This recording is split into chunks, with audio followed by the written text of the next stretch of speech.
पैसा हर किसी को चाहिए बिकॉज पैसा मतलब सक्सेस। जितना ज़्यादा पैसा उतना ज़्यादा सक्सेस, जितना कम पैसा उतना कम सक्सेस। तो घुमा फिरा के हर चीज़ पैसे पे ही आती है। तो पैसों को लेकर हमें एक चीज़ बहुत अच्छी तरह से समझना होगा कि जिस तरह से कोई भी फील्ड हो, चाहे वो स्पोर्ट्स की बात करें, क्रिकेट की बात करें, फुटबॉल की बात करें, या फिर फिल्म इंडस्ट्री की बात करें, या फिर किसी प्रोफेशन की बात करें, जॉब की बात करें, बिजनेसमैन की बात करें, या किसी एक्सपर्ट डॉक्टर, इंजीनियर, वकील की बात करें, तो हर कोई अपनी फील्ड में एक्सपर्ट तभी बन पाता है जब वो अपने फील्ड की सबसे पहले ठीक ढंग से स्टडी करता है, वहाँ पे प्रैक्टिस करता है, सीखता है, और जो भी सीखता है उसे अमल में लाता है, और लगातार प्रैक्टिस करने के बाद से समय के साथ वो वहाँ पे एक्सपर्ट बनता चला जाता है और उसके वो लाभ हासिल कर पाता है। ठीक उसी तरह से बात करें अगर पैसों के बारे में सफलता की, तो पैसों को लेकर आप तभी सफल हो सकते हैं जब आप पैसों की ठीक ढंग से स्टडी करना शुरू करते हैं, जब आप पैसों को ठीक ढंग से मैनेज करना शुरू करते हैं। तो जब भी बात आती है पैसों को ठीक ढंग से मैनेज करने की, तो यहाँ पे पर्सनल फाइनेंस सब्जेक्ट जो है वो आपको स्टडी करने की ज़रूरत होती है। और आज के इस वीडियो में मैं आपसे पर्सनल फाइनेंस के 3 इंपॉर्टेंट चीज़ के बारे में आपसे डिस्कस करने वाला हूँ, जिसमें सबसे पहला ये है कि what is personal finance, personal finance होता क्या है, ये इतना इम्पॉर्टेंट क्यों है, और तीसरा you and your personal finance, आपका अपने पैसों के साथ किस तरह का रिलेशन है। क्या आपके पास पैसे टिकते हैं या फिर आपके पास पैसे आते हैं और वो यूं ही चले जाते हैं, आपको पता ही नहीं चलता कि आपके साथ क्या हो रहा है, आपके पास कभी पैसे टिकते ही नहीं हैं चाहे जितने भी पैसे आ जाएं।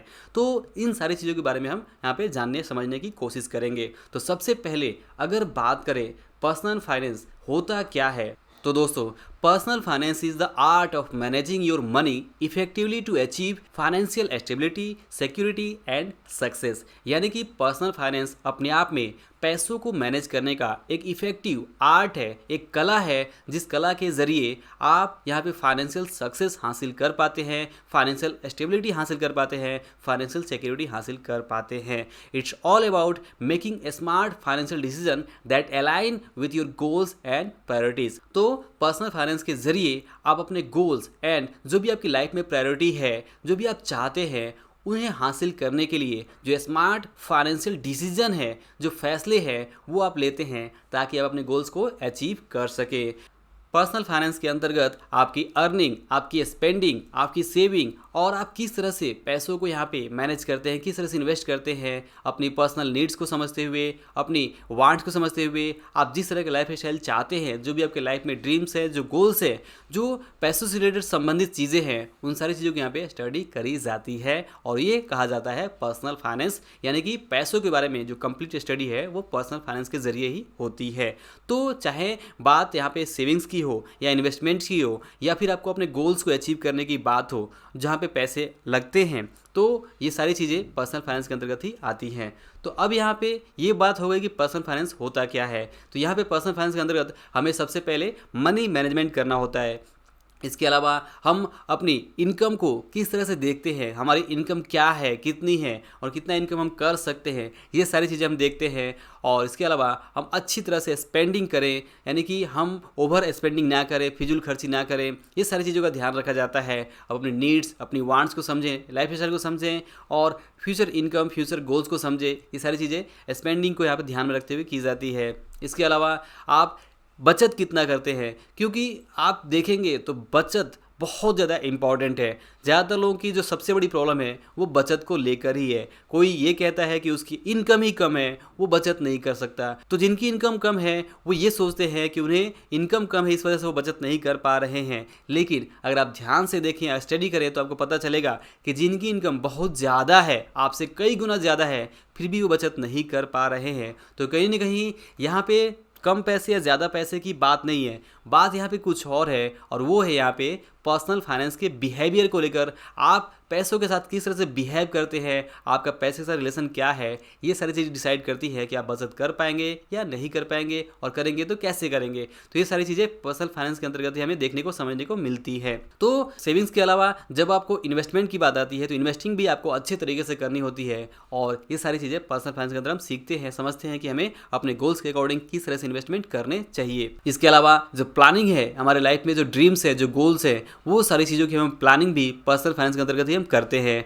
चाहे वो टैक्स प्लानिंग हो गई या फिर इन्वेस्टमेंट प्लानिंग हो गई, फ्यूचर में कोई नीड्स है, कोई ज़रूरत है हमारी, जैसे चाइल्ड एजुकेशन, ये सारी चीज़ों की प्लानिंग भी हम यहाँ पे करते हैं। तो ये तो बात हो गई पर्सनल फाइनेंस होता क्या है। अब बात करें कि पर्सनल फाइनेंस इतना इम्पॉर्टेंट क्यों है। तो दोस्तों, जैसा हमने शुरुआत में समझा कि पर्सनल फाइनेंस यानी मनी इक्वल टू सक्सेस, तो अगर आप मनी से रिलेटेड सक्सेस चाहते हैं तो आपको इसकी स्टडी करनी ही होगी, क्योंकि जब आप पैसों से रिलेटेड स्टडी करते हैं तो यहाँ पे जब आप स्टडी करते हैं, समझते हैं पैसों को, तो आप फाइनेंशियल स्टेबिलिटी हासिल कर पाते हैं पर्सनल फाइनेंस को मैनेज करके, पैसों को मैनेज करके। जब आप पैसों को सही ढंग से मैनेज करते हैं तो आप देख पाते हैं कि फ्यूचर में क्या कुछ गलत हो सकता है, कुछ अनसर्टेनिटी, कुछ इमरजेंसी आती है तो उसे आप कैसे मैनेज करेंगे। ये सारी चीज़ों को पहले से ध्यान में रखते हुए, पर्सनल इमरजेंसी हो गई, अनसर्टेनिटी हो गई या कुछ इसी तरह की कोई चीज़ हो गई, तो उसे ध्यान में रखते हुए आप पैसों को इस तरह से मैनेज करते हैं कि ताकि आपके पास कुछ इमरजेंसी होती है तो पैसे रहें और उसे आप ठीक ढंग से हैंडल कर पाएँ। तो इसी को फाइनेंशियल स्टेबिलिटी कहा जाता है। इसके अलावा बात करें तो आप वेल्थ क्रिएट करना ज़रूर चाहते हैं ताकि आप अमीर बन सके, आपके पास घर हो, अपनी जो भी आपकी ड्रीम्स हो वो हो। तो आप अगर वेल्थ क्रिएट करना चाहते हैं, इन्वेस्टमेंट करना चाहते हैं अच्छी, तो उसके लिए भी आपको यहाँ पे पर्सनल फाइनेंस समझने की और उसे सीखने की, अमल में लाने की ज़रूरत होती है। इसके अलावा आपको अपने गोल्स को अचीवमेंट करने के लिए आपके लाइफ में जो भी गोल्स हो, चाहे वो आप कहीं पे घूमना चाहते हैं, वर्ल्ड ट्रेवल करना चाहते हो, या फिर आपका कुछ अपना एक ड्रीम होम, अपना खुद का एक जो घर है खरीदना चाहते हो, आप कोई बिजनेस स्टार्ट करना चाहते हैं, या कुछ भी जो फाइनेंशियल गोल्स है अपने बच्चों को भी लेकर, अपने फैमिली को लेकर, आपके खुद को लेकर, तो वो सारे गोल्स तभी अचीव हो पाते हैं जब आप पर्सनल फाइनेंस को समझते हुए उसे ठीक ढंग से यहाँ पे प्लान करके अचीव करने का प्लान बनाते हैं और उस पर काम करते हैं। तो ये सारी चीज़ें पर्सनल फाइनेंस के अंतर्गत ही आती हैं, इसलिए पर्सनल फाइनेंस को समझना, सीखना बहुत ज़्यादा इंपॉर्टेंट है। इसके अलावा रिटायरमेंट प्लानिंग, जी हाँ, हम जॉब या बिजनेस जो भी करते हैं तो हम अंत में हमें रिटायर होना होता है। रिटायरमेंट के बाद से आपकी लाइफ कैसी होगी उसकी भी प्लानिंग अगर आप पहले से करते हैं तो आप रिटायरमेंट के बाद से काफ़ी हैप्पी लाइफ यहाँ पे बिना पैसों की चिंता किए हुए अच्छी तरह से जी सकते हैं। अदरवाइज़ अगर आप पहले से प्लानिंग नहीं करते हैं तो रिटायरमेंट प्लानिंग में बहुत ज़्यादा दिक्कतें आती हैं। आप आज की दुनिया के आसपास अपने लोगों को देख के समझ सकते हैं कि जिन्होंने रिटायरमेंट प्लानिंग अच्छे से की है या फिर बाय डिफ़ॉल्ट गवर्नमेंट की तरफ से जिनको रिटायरमेंट प्लानिंग मिली हुई है, वो अपनी लाइफ को पैसों से रिलेटेड ठीक ढंग से जी पा रहे हैं। अदरवाइज़ बाकी लोग बहुत ज़्यादा पैसों को लेकर संघर्ष कर रहे हैं। इसके अलावा फाइनेंशियल इंडिपेंडेंस यानी कि आर्थिक आज़ादी भी बहुत ज़्यादा इंपॉर्टेंट है, जहाँ पे आप अपनी टर्म्स के हिसाब से अपनी लाइफ को जीते हैं और आपको पैसों की उतनी चिंता नहीं होती है। आपके पैसे हर तरह से आपने इस तरह से मैनेज किए हुए हैं कि आपके पास पैसिव इनकम सोर्सेज भी है। तो इस तरह की सिचुएशन फाइनेंशियल इंडिपेंडेंस कही जाती है। तो आप अगर फाइनेंशियल इंडिपेंडेंस भी हासिल करना चाहते हैं, आर्थिक आज़ादी भी हासिल करना चाहते हैं, तो आपको पर्सनल फाइनेंस स्टडी करने की ज़रूरत होती है।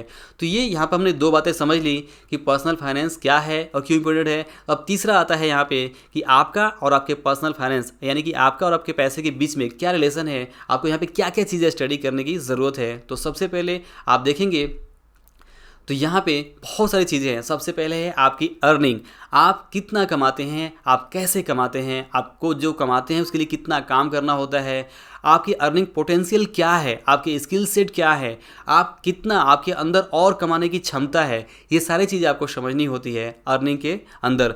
इसके अलावा स्पेंडिंग यानी कि खर्च बहुत ज़्यादा इंपॉर्टेंट है ये सब्जेक्ट, कि हम यहाँ पे कितना ज़्यादा खर्च करते हैं या कितना कहाँ पे खर्च करते हैं, कैसे खर्च करते हैं। इसके अलावा हमारा स्पेंडिंग पैटर्न क्या है, ये सारी अगर हम बिहेवियर को समझते हैं तो अपने स्पेंडिंग, अपने खर्चों को कंट्रोल कर सकते हैं।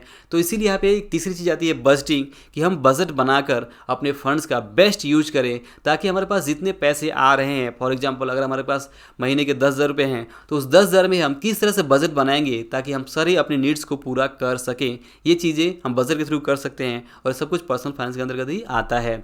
अपने फंड्स को सही तरह से एलोकेट करें, सही तरह से डिवाइड करें ताकि हम अपनी रिक्वायरमेंट को यहाँ पे फुलफिल कर सकें और अपने ओवर स्पेंडिंग यानी फिजूल खर्ची पे कंट्रोल कर सकें। ये सब कुछ बजट के माध्यम से होता है। इसके अलावा सेविंग्स यानी कि हम कितना सेव करते हैं, हमारा सेविंग्स का यूज क्या होता है, हम किस तरह से उसे बाद में इन्वेस्ट करते हैं, सेविंग पैटर्न क्या है, ये सारी चीज़ें हमें समझनी होती है। इसके अलावा इन्वेस्टमेंट्स की बात आती है कि हम अपने इन्वेस्टमेंट्स में किस तरह से देखते हैं लो रिस्क, जैसे कि FD, RD, term deposit, government scheme, PF, NPS, इस तरह की स्कीम में क्या निवेश करते हैं, कितना निवेश करते हैं।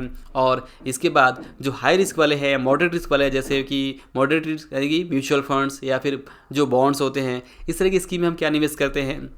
और अगर हम रिस्क लेते हैं तो जैसे इक्विटीज हो गया, स्टॉक्स हो गए, इसमें हम कितना निवेश करते हैं। इसके अलावा शॉर्ट टर्म जो गोल्स होते हैं वो हम कैसे शॉर्ट टर्म में निवेश करते हैं या फिर लॉन्ग टर्म के लिए कैसे निवेश किया जाता है, ये सारी चीज़ों की जो स्टडी होती है वो पर्सनल फाइनेंस के अंतर्गत ही होती है। तो ये इन्वेस्टमेंट के अलावा फाइनेंशियल प्लानिंग एक बहुत इंपॉर्टेंट पार्ट है, जहाँ पे आप शॉर्ट टर्म, मीडियम टर्म या जैसे शॉर्ट टर्म में आप इमरजेंसी फंड्स हो गया, इंश्योरेंस हो गया, आपके वोकेशंस एंड हॉलीडेज हो गए, इनकी प्लानिंग की जाती है। इसके अलावा लॉन्ग टर्म में अगर आप देखें तो लॉन्ग टर्म में आपके चिल्ड्रन से रिलेटेड एजुकेशन, उसकी शादी या फिर आपकी खुद की रिटायरमेंट प्लानिंग, इनकी प्लानिंग की जाती है। और मीडियम टर्म की बात करें तो अगर आपको अपना एक कोई कर्ज है, जैसे कोई लोन्स है, जैसे हाउस लोन हो सकता है, कार लोन हो सकता है, बाइक लोन हो सकता है, कुछ भी हो सकता है, तो डेट मैनेजमेंट कैसे किया जा सकता है। अगर आप घर खरीदना चाहते हैं, गाड़ी खरीदना चाहते हैं, तो उसकी प्लानिंग कैसे करें। अगर आप कोई बिजनेस स्टार्ट करना चाहते हैं तो उसके लिए जो फंडिंग है उसकी प्लानिंग कैसे करें। इन सारी चीज़ों की फाइनेंशियल प्लानिंग भी पर्सनल फाइनेंस के अंतर्गत ही की जाती है।